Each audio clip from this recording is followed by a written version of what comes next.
Hello everyone, I'm George from Ireland.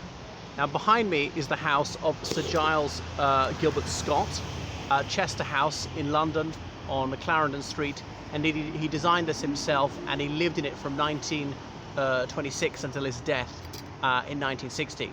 So Gilbert Scott, or just Scott was his surname.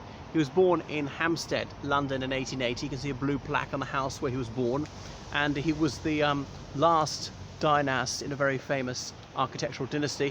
His grandfather was Sir George Gilbert Scott. His father was George Gilbert Scott.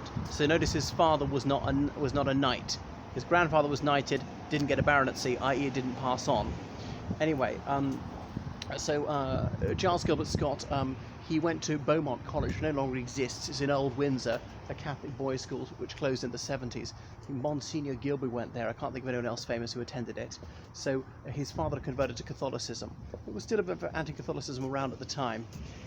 He was always fascinated by architecture, particularly ecclesiastical architecture. Seemed to be always grey beyond his years, very serious about his studies.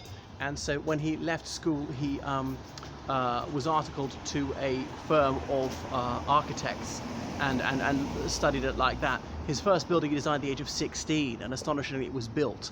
I'm not sure they began construction immediately because he wasn't a qualified architect, but things were much more informal in those days. Obviously he did eventually qualify as an architect, didn't go to university as such.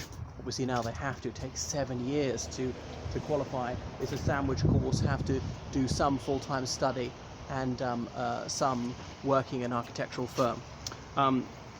He's one of the most popular architects of the early half of the 20th century. Sir Edwin Landseer Lutyens would be his only rival for that title.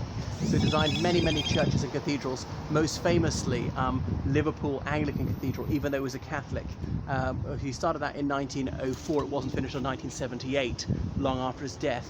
It was meant to be neo-Gothic. He was dissatisfied with his earlier design. They'd actually begun building it and he said, can I just scrap this and start all over again?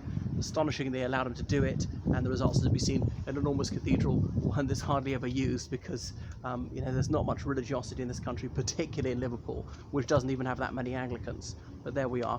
It was hugely profligate.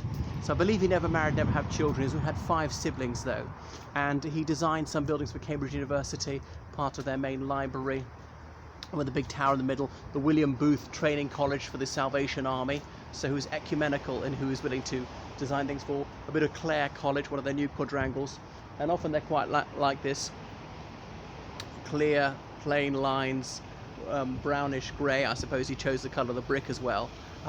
Seems a bit plain, unimaginative, but that was the kind of thing that was en vogue between the wars. Don't know enough about architecture and art to say what sort of style that is. And then when eventually he died, the monks of Ampleforth Abbey, they presided over his funeral, and he's buried in the grounds of the Anglican Cathedral, not inside it because he's a Catholic. But now, Gilbert Scott, was his father or his grandfather, I can't remember, designed the Abbey Church of Ampleforth. So notice that Scott is his surname, Gilbert's just a middle name, he's always known by all 3 names.